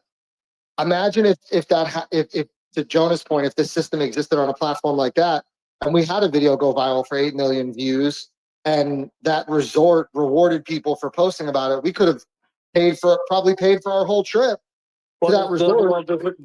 Be very clear. There's 2 ways. So yes and no. Because again, we're going to get into this. This is why Kaito probably also is just doing Twitter right now, because there's a lot of complexity legally to make this happen. If you gain 8 million views from Instagram, and then it turns out that the hotel chain is paying my ad firm and not Instagram, Instagram will block my ad firm significantly. Like, and so this is where SocialFi has like an edge, but also has like eventually a big Supreme Court case in, let's say, 10 years.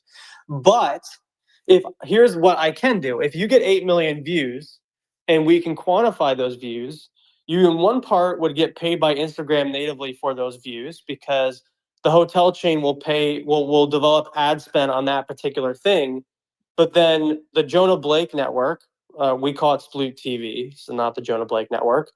If we have the hotel chain as a customer already in our data system and in our reward system, we can offer like a boost reward. So let's say, hey, we know Joey got paid, I don't know, $1,000, $8,000 for 8 million views on Instagram.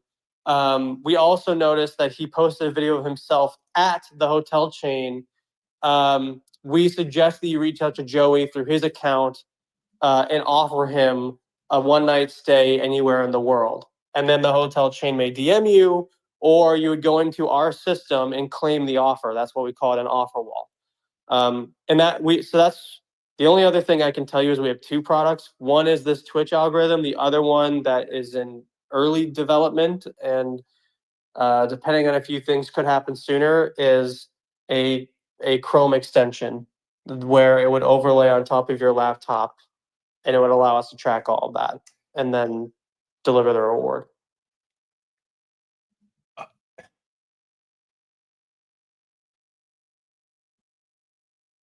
my mind's kind of, it's going a million different directions right now, and I'm serious about taking a shot with all three of these organizations today. I just,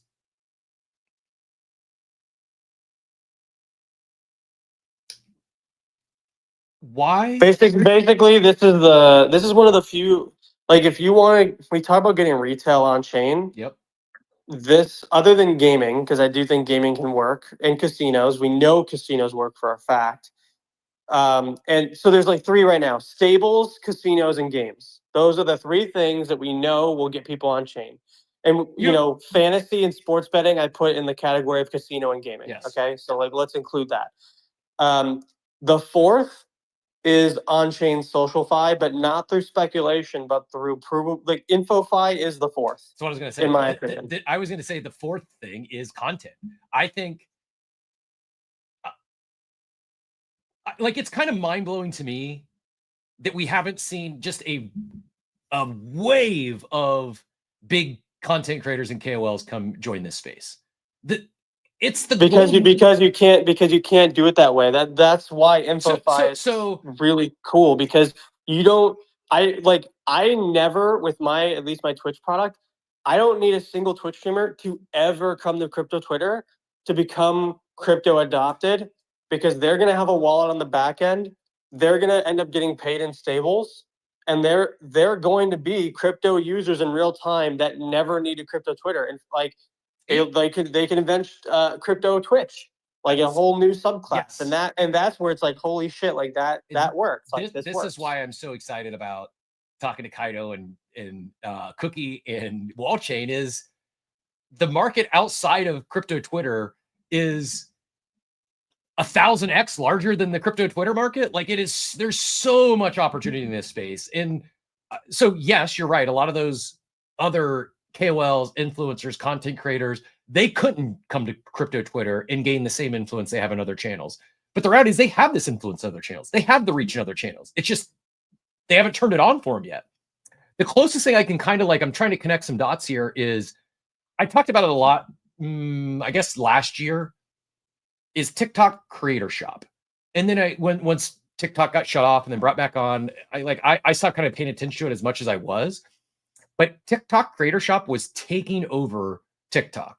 You had creators and content creators on there making crazy amounts of money by talking about products organically and then getting paid a commission on these products, helping, like, not only were the creators getting paid, products were going that route to launch their brands and launch products and competing with some big, national global retailers.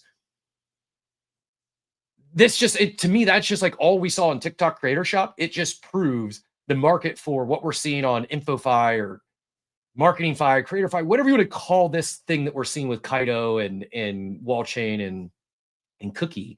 Like, the same thing exists on every other platform. It's just not went live yet.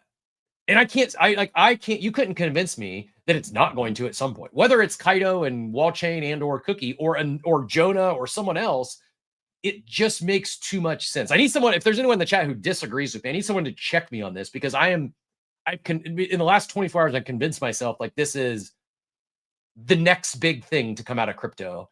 And when I say that, it's going to transcend crypto. My insane hot take is, in 5 years, as long as social media networks don't close them down, which I don't think they will, because it'll bring net more business, they will be more valuable than crypto exchanges in 5 to 10 years. More, like, they will be more important, because eventually, like, we already know Coinbase and Robinhood and like the Charles Schwabs, they've already won the game. Like, there's no real opportunity for someone to build a crypto exchange at this point, because the winners have effectively been decided by, one, the US government, and two, the fact that these are backed by the biggest of the big capital. So if you're a founder and you are like, I want to build the next fucking Coinbase, the next vertical is advertising. You've got exchange and you've got advertising. Those are the two ways that the internet moves. So yeah, I think in 5 years, whoever, like, Kaito could be Coinbase level business, one day. I don't know if it'll be at the same valuation or the same revenue, but in terms of importance in the ecosystem, yeah, it could be Coinbase level. Why not? We've got a guest connecting. I just go ahead, Joey, and then we'll go.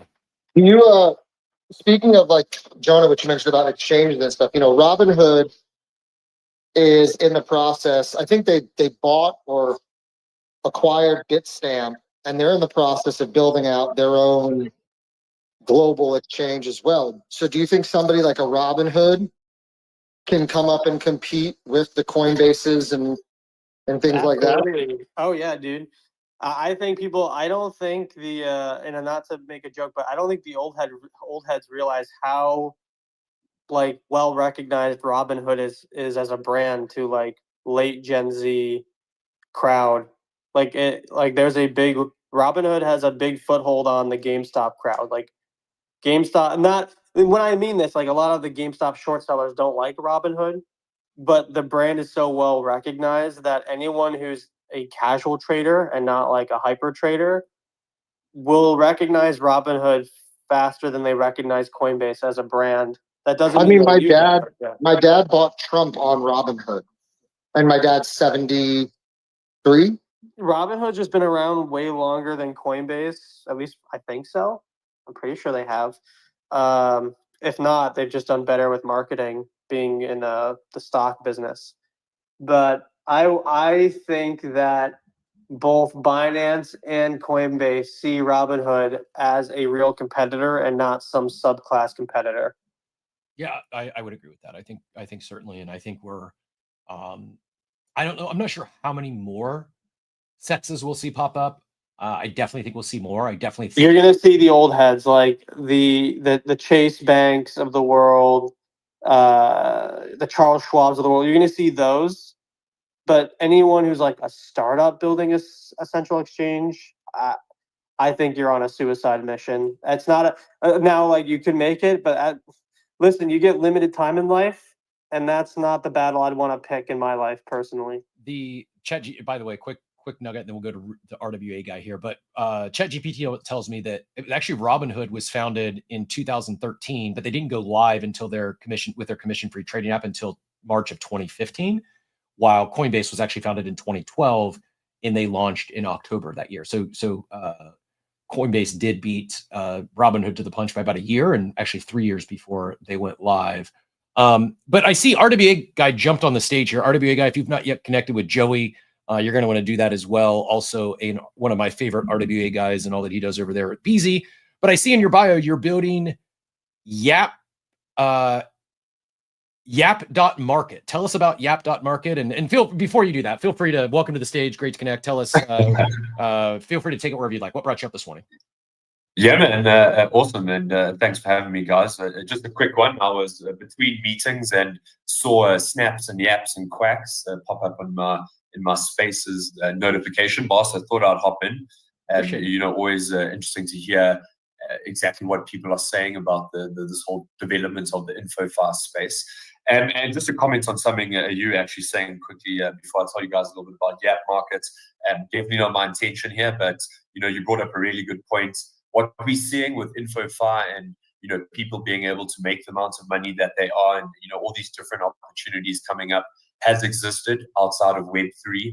And I think where InfoFi and all of this happening on chain really stands out, and the reason why we're going to see this growth is just being able to strip back all that inauthentic metrics, the vanity metrics, and really being able to have a transparent view of exactly what these guys are doing, and why we're paying good money for having them speak about our projects or our businesses or our products. And it's really exciting to see a lot of projects building in the space at the moment. As you said, we're building a Yap market and basically an on-demand attention marketplace, similar to the Kaito leaderboard. We're paying out rewards in Kaito daily. So yeah, come check it out. Hop on the platform if you've got some yaps. There's 2 or 3 campaigns going live every day. We've been around about a month now, but growing really well. And appreciate you having me up there. Sure thing. No, appreciate you jumping up, and look forward to checking out. I'm curious, are you? And I apologize if I missed this, but are you also now? You think you'll plan to build out something similar for snaps and quacks, or are you just doubling down and keeping the Kaito focus? Oh yeah. So right now, just the Kaito focus, and we align quite closely with them, and we actually got a really nice endorsement from them about the platform, which is really great. So yeah, pretty much our focus in the Kaito ecosystem right now. We think they are doing it the best, and arguably there are other platforms that have their pros too. But yeah, pretty much focus on Kaito. Yappers, all you good yappers out there, if anyone wants to learn about yapping, check it out. It's where you need to be at the moment, I think. Yeah, no, I agree, and I think this is the way. I think it's yes, could you go and do your own thing or compete with Kaito or snaps and like, yes, you could do your own thing. You can capture all this yourself manually. It's probably not going to be as good as information as you have access to from Kaito. You could go the route that Jonah's going and launch a more of a boutique offering as well, or you could go the route of RWA guy and look to partner with one of these platforms and build on top of.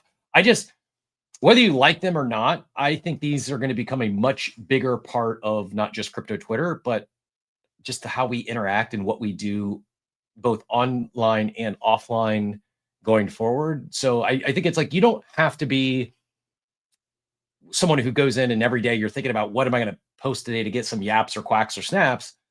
I think it would be wise to continue to pay attention to these platforms, protocols. They're going to continue to evolve. They're going to do more stuff.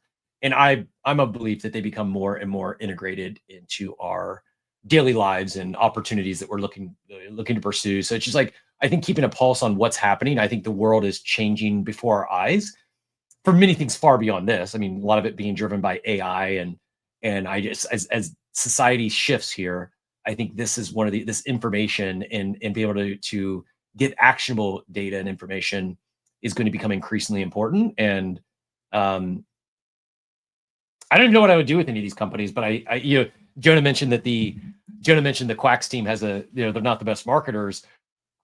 Hey, are you guys looking for any help? Because I am excited about this industry, this space. As I shared earlier, it reminds me of how I felt about the phone repair industry in 2012, or how I felt about the wireless industry back in the late 1900s.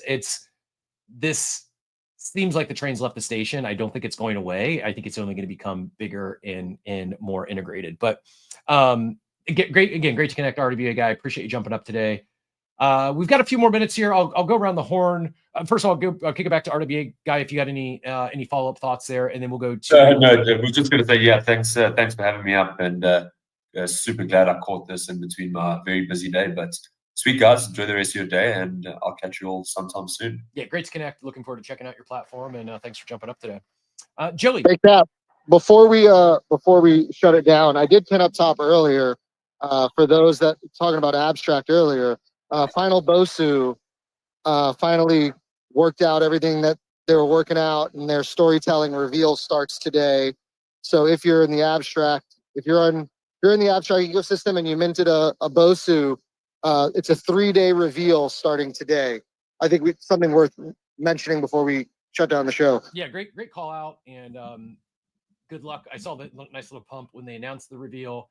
I appreciate the new process, and wishing the team and Kev and everyone who's holding best of luck. I'm not FOMOing or salty that I didn't get my mint to go through, and not at all. Nope. Happy. Wait, you didn't get one? I attempted mint a couple times during like the pre-sale, couldn't go through, and never went back. It's user error on my fault. Not the only ball I've dropped as it relates to free internet monies, but I did. My wife in the car ride over was like, "Why didn't we just buy a Bitcoin when it was 25,000 2 years ago?" And I was like, why don't you just rub salt in the wound? Yeah. Core memory of mine is seeing Bitcoin rip to 16 and then 20K the first time. Like, that shit's never, where's it going to go from here? Anyways, good show today. Really appreciate everyone who jumped up. Joey, thank you so much for helping along the way. Jonah, thanks for joining the conversation, as well as NFT Cutie and RWA guy there at the end. Appreciate all of you. The last thought on this conversation this morning, I'll wrap with this. I saw this in the war room. Hat tip to Phonics there. Ask, is the question maybe to just buy and stake Cookie? Never any financial advice. Do your own research. Just a thought to throw out there. As thesis, we talked through this morning. Let me actually I'll share the tweet so you can see it in someone else's words, not my own. I did have this pulled up a little bit ago. You might have seen it, but I'll go grab it again here, share it one more time, and then we will start to wind things down. But it's comparing basically the market caps of Cookie and Kaito, and currently Cookie sits at about 195 million fully diluted value. Kaito at 2 billion. So if all things are equal, it's about 11x. Maybe that's accurate. Maybe it's not. The token price is up 31% since they announced it. And the tweet here from Gorilla says the team has yet to reveal their first campaign, nor have they introduced staking incentives. And Snaps actually goes live tomorrow. So maybe something there. I'm probably not a Cookie buyer today. But if we see it pull back today, I may look to grab a little bag as well. Maybe we'll open up a long and see if we can. Cool Chick Saturday. Let me know what time. Cap, another thing we probably glazed over too is Bitcoin Pizza Day is coming, right? Pizza DAO announced a bunch of pizza parties. We need to get, I know we had snacks on here at one point briefly, but when is Pizza Day? Remind me. Tomorrow? Today. Oh, it's today. Oh, shit. Wait, is it today? What's today? No, tomorrow, the 22nd. Right? Yeah, I thought it was the 22nd. I was Bitcoin Pizza Day tomorrow.